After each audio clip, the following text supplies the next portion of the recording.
Bab 1689. Kepalaku berada di sini, datang ambillah. Si pengembara. Warrior yang tampak takjub, ini adalah kedua kalinya dia melihat si pengembara. Namun, sedikit berbeda dengan si pengembara yang dilihatnya di Sekte Pedang. Bukan penampilannya yang berbeda, tapi temperamennya. Si pengembara yang berdiri di hadapannya, seolah-olah menyatu dengan langit dan bumi, memberikan rasa menindas orang tanpa terlihat. Selain itu, si pengembara ini memberi warrior yang perasaan deja vu. Saat Siandikin dan adiknya melihat si pengembara, ekspresi mereka menjadi sangat serius. Meskipun mereka tidak mengetahui kekuatan si pengembara, tapi intuisi mereka mengatakan bahwa pria di dalam tirai cahaya itu sangat kuat, sangat kuat. Di dalam tirai cahaya, si pengembara berdiri di kaki Gunung Fengming, memandang ke atas puncak Gunung Fengming, dan tatapan matanya sangat tenang. Segera, dia berjalan menuju puncak Gunung Fengming. Ketika si pengembara menginjakkan kaki di Gunung Fengming, tiba-tiba jiwa pedang yang sakti itu turun dari puncak gunung. Tak lama kemudian, jiwa pedang ini melayang ke angkasa di atas kepala si pengembara. Namun di bawah tatapan terkejut warrior yang lain, jiwa pedang berhenti sejenak di hadapan si pengembara, lalu mundur ke puncak gunung seperti air pasang. Kakak beradik Siandikin saling memandang, keduanya tidak menyembunyikan keterkejutan mereka, dan akhirnya Siandikin memandang warrior yang, saudara warrior, ini. Warrior yang terdiam sejenak, lalu berkata, jiwa pedang takut padanya. Jiwa pedang takut pada si pengembara. Kakak beradik Siandikin sangat kaget, kalian harus tahu bahwa jiwa pedang itu adalah jiwa pedang Wilili, dan jiwa pedang Wilili, yang melampaui tingkat sebenarnya dari jiwa pedang. Namun, jiwa pedang ini takut. Apakah dia adalah si pengembara? Tanya Siandikin dengan tiba-tiba.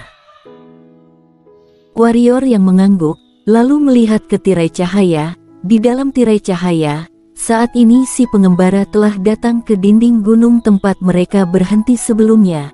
Hanya terdapat satu kalimat, jika ilmu pedang adalah keberhasilan kecil, maka makhluk abadi juga bisa dibunuh. Kalimat ini ditinggalkan oleh Wilili. Si pengembara melihat kalimat itu lama, lalu berkata, makhluk abadi. Dengan puncak hijau setinggi 3 kaki, siapa yang tidak bisa kubunuh? Setelah kata-kata itu jatuh, pedang di tangannya tiba-tiba menghilang dari tangannya. Dalam sekejap, di samping kata-kata Wilili di dinding gunung, terdapat baris kata-kata tambahan.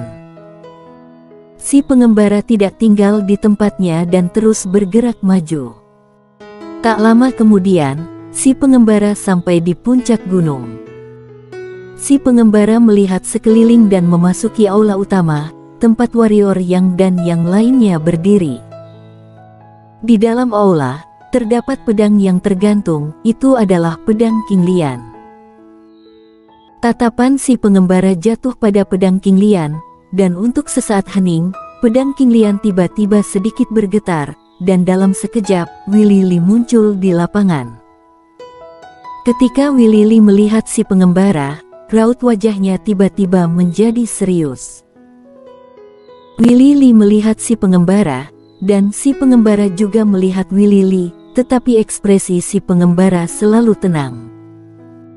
Setelah keheningan yang lama, Wilili tiba-tiba berkata, dalam hidupku, aku telah melihat 2 orang yang tingkat kultivasinya lebih tinggi dariku, dan salah satunya adalah kamu. Akhirnya ada gelombang di mata si pengembara, lalu di mana 1 orang lagi? Wilili mendongak dan berkata, telah berada di surga. Si pengembara mengangguk kecil, mengerti. Setelah berbicara, dia melirik Wilili, domain pedang. Wilili sedikit mengangguk, aku hampir melupakannya. Si pengembara berkata, berapa lama waktu yang dibutuhkan untuk melupakannya? 10 tahun, kata Willy. Setelah mengatakan itu, dia memandang si pengembara, bagaimana denganmu? Si pengembara berkata, 3 tahun. Willy memandang si pengembara untuk waktu yang lama, lalu berkata, kamu bukan berasal dari alam semesta kelas bawah. Si pengembara mengangguk kecil. Sentuhan kerumitan melintas di mata Willy. Aku tidak menyangka ada orang sepertimu di negeri asing. Si pengembara berkata, apa pendapatmu tentang domain pedang? Willy terdiam lama, lalu berkata, sangat mudah untuk mengerti, domain, tetapi sulit untuk memahami, domain. Si pengembara mengangguk, domain, di atas konsepsi niat, kebenaran, dan kecerahan, dan Dao. Ini juga termasuk kebenaran, Ming, dan Dao, tepatnya. Mencakup segalanya dan segalanya. Saat berbicara tentang ini, dia terdiam sejenak, kemudian berkata, jika ingin memahami domain, kamu harus terlebih dahulu memahami pikiran dan segala sesuatu di dunia. Willy memandang si pengembara untuk waktu yang lama, lalu berkata, masih terdapat kekurangan dalam ilmu pedang. Si pengembara mengangguk, aku tahu. Bagimu, kamu bisa dengan mudah menutupi kekurangan ini, kata Willy. Si pengembara tidak berbicara. Setelah hening beberapa saat, dia berbalik dan pergi. Ketika sampai di gerbang istana, dia tiba-tiba berhenti, kemudian melirik patung wanita di sampingnya, pedang sepanjang 3 kaki, masih tidak bisa memotong sutra cinta. Willy terdiam beberapa saat, lalu berkata, aku tidak bisa lulus dari tingkat ini. Si pengembara sedikit menggelengkan kepalanya, sayangnya, kalau tidak, kamu dan aku bisa bertarung. Setelah kata-kata itu jatuh, dia langsung menghilang di tempatnya. Pada titik ini, tirai cahaya menghilang. Di dalam aula, warrior yang terdiam. Warrior yang sedikit memejamkan matanya, memikirkan kembali kata-kata si pengembara dan Willy sebelumnya. Domain pedang. Si pengembara dan Willy ingin melupakan domain pedang. Kenapa mereka ingin melupakan domain pedang? Warrior yang merasa bingung. Walaupun dia tidak begitu mengerti domain pedang, tapi dapat dikatakan bahwa bantuan domain pedang kepadanya adalah yang kedua setelah pagoda Hongmeng. Dan dia percaya bahwa tidak peduli apakah itu si pengembara atau Willy, pemahaman mereka tentang domain pedang pasti lebih dalam dari miliknya. Namun, Willy dan si pengembara sedang melupakan pedang domain. Memikirkannya, warrior yang benar-benar tertegun. Di samping, kakak beradik Xiandiqin saling memandang, tetapi mereka tidak mengganggu warrior yang. Akhirnya, kedua bersaudara itu melihat pedang Qinglian di samping. Pada saat ini, Shiro juga melihat pedang Qinglian. Xiandiqin berjalan ke arah pedang Qinglian dan berkata, apakah kamu bersedia mengikutiku? Sebelum pedang Qinglian bisa merespon, Shiro tiba-tiba muncul di depan pedang Qinglian, kemudian melambaikan cakarnya pada pedang Qinglian. Pada saat ini, pedang Qinglian bergetar sedikit, kemudian melayang tepat di depan Shiro. Di atas bilahnya, samar-samar terdapat suara pedang, seolah-olah sedang menyapa Shiro. Xiandiqin. Shiro dan pedang Qinglian tampaknya memiliki hubungan yang baik, dan keduanya sedang berkomunikasi di sana. Melihat adegan ini, ekspresi kesedihan melintas di dalam mata Xiandiqin, dan hendak pergi. Pada saat ini, Shiro dan pedang Qinglian tiba-tiba datang ke hadapan Xiandiqin. Shiro menyeringai pada Xiandiqin, lalu cakar kecilnya menunjuk pedang Qinglian, kemudian pada Xiandiqin. Xiandiqin tertegun, lalu berkata, kamu bilang, dia ingin mengikutiku. Shiro menganggukkan kepalanya. Kenapa? Xiandiqin bingung. Shiro mengerjap, pertanyaan itu membuatnya bingung. Bagaimana dia bisa tahu kenapa pedang Qinglian ingin mengikuti Xianiqin? Setelah dia memperhatikan Xianiqin sebentar, lalu dia menunjuk ke pedang Qinglian, artinya kamu bisa bertanya padanya. Melihat penampilan Shiro, Xianiqin tidak bisa menahan diri untuk tidak menyentuh kepala kecil Shiro, lalu berkata, "Bocah kecil, maukah kamu pergi denganku? Aku memiliki banyak barang bagus di rumahku." Barang bagus. Mata Shiro berbinar, lalu dengan cepat menganggukkan kepalanya. Melihat Shiro mengangguk, Xianiqin tampak senang dan hendak berbicara, tetapi pada saat ini, Shiro tiba-tiba menunjuk ke warrior yang berada tidak jauh darinya, dan sekali lagi menunjuk ke dirinya sendiri. Lalu dia menunjuk ke Xianiqin, mengatakan bahwa dia ingin pergi ke rumah Xianiqin bersama dengan warrior Yang. Senyum Xianiqin membeku, dia melirik warrior yang sedang fokus pada pikirannya di samping, kemudian melihat Shiro. Setelah berpikir sejenak, dia berkata, "Baiklah, kalian bisa datang bersama." Mendengar ini, Shiro langsung tersenyum.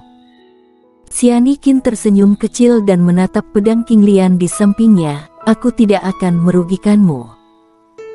Pedang Qinglian sedikit bergetar dan terbang ke tangan Xianiqin.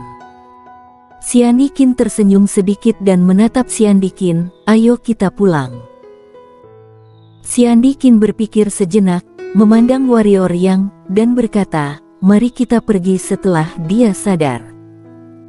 Xianiqin melirik warrior Yang, lalu mengangguk kecil, "Baiklah." Warrior Yang pada saat ini, jika ada yang mengganggu, maka orang itu pasti akan terluka. Keadaan warrior Yang saat ini jelas karena pemikirannya setelah mendengarkan kata-kata si pengembara dan Willy Lee barusan. Shiro jelas juga tahu bahwa warrior Yang tidak bisa diganggu sekarang, jadi dia kembali ke pagoda Hongmeng sambil memegang pedang kayu. Dalam sekejap mata, 3 hari berlalu, dan warrior Yang masih belum sadar. Xianiqin melirik warrior Yang, lalu berkata, "Dia tidak akan seperti ini selama beberapa tahun, kan?" Xianiqin menggelengkan kepalanya, "Aku tidak tahu." Xianiqin hendak berbicara ketika warrior Yang membuka matanya, "Ternyata seperti itu, ternyata seperti itu." Xianiqin berkata, "Saudara warrior, kamu." Warrior Yang memandang kakak beradik Xianiqin, "Terima kasih atas perlindungan kalian selama 3 hari terakhir." Xianiqin sedikit menggelengkan kepalanya, "Ini adalah masalah kecil, karena kamu sudah sadar, maka aku dan adikku akan pergi." Setelah mengatakan itu, keduanya pergi. Pada saat ini, warrior Yang tiba-tiba berkata, "Kalian berdua, ada sebuah kata yang mungkin kalian butuhkan di masa depan." Xianiqin memandang warrior Yang dan berkata dengan serius, "Tolong beritahu padaku." Warrior Yang berkata, "Hancurkan dan berdiri." Hancurkan kemudian berdiri. Xianiqin mengerutkan kening.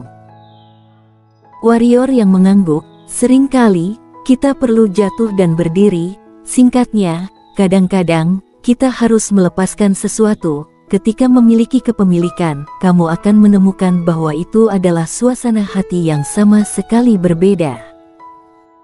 Xianiqin hendak mengatakan sesuatu, tapi warrior Yang menggelengkan kepalanya. Melihat ini, Xianiqin yang berada di samping Xianiqin menggelengkan kepalanya pada Xianiqin. Dia tahu bahwa ada banyak hal yang perlu dipahami oleh dirinya sendiri. Orang lain hanya bisa memberi sedikit petunjuk atau bantuan. Jika orang lain mengatakan semuanya, itu mungkin akan menjadi hal yang buruk. Xianiqin mengepalkan tinjunya pada warrior Yang dan berkata, "Terima kasih. Jika memiliki kesempatan, datanglah ke rumah keluarga Qin sebagai tamu. Selamat tinggal." Setelah berbicara, Siandikin beserta adiknya berbalik dan pergi. Begitu kakak beradik Siandikin berjalan keluar dari gerbang, mereka melihat seorang pria mendekat dari kejauhan. Pria itu mengabaikan kakak beradik Siandikin dan berjalan langsung menuju gerbang istana. Ketika melewati kakak beradik Siandikin, pria itu tiba-tiba berhenti, kemudian menatap mereka, warrior yang berada di dalam, kan? Siandikin melirik pria itu, tetapi tidak berbicara. Pada saat ini, pria itu tiba-tiba menghilang di tempatnya. Raut wajah Siandikin tiba-tiba berubah dan hendak menyerang. Pada saat ini, kepingan salju merah darah muncul, melayang melintasi lapangan, dan cahaya pedang melintas. Seluruh lengan Siandikin langsung terbang. Di samping, Siandikin sangat marah dan hendak menyerang, tetapi Siandikin menghentikannya. Siandikin menatap langsung ke pria itu. Pedang itu seperti aliran salju yang halus, cepat seperti hembusan angin. Kamu adalah Benosji, peringkat 3 di daftar galaksi Bima Sakti. Pria itu sedikit mengangguk, betul. Apakah kamu sedang mencariku? Pada saat ini, sebuah suara tiba-tiba terdengar di lapangan. Benosji menoleh untuk melihat dan melihat seorang pria berbaju biru berdiri di pintu masuk aula. Pria ini adalah warrior Yang. Benosji memandang warrior Yang, kepalamu sangat berharga, pinjamkanlah padaku, aku akan membayarmu kembali ketika aku selesai menggunakannya.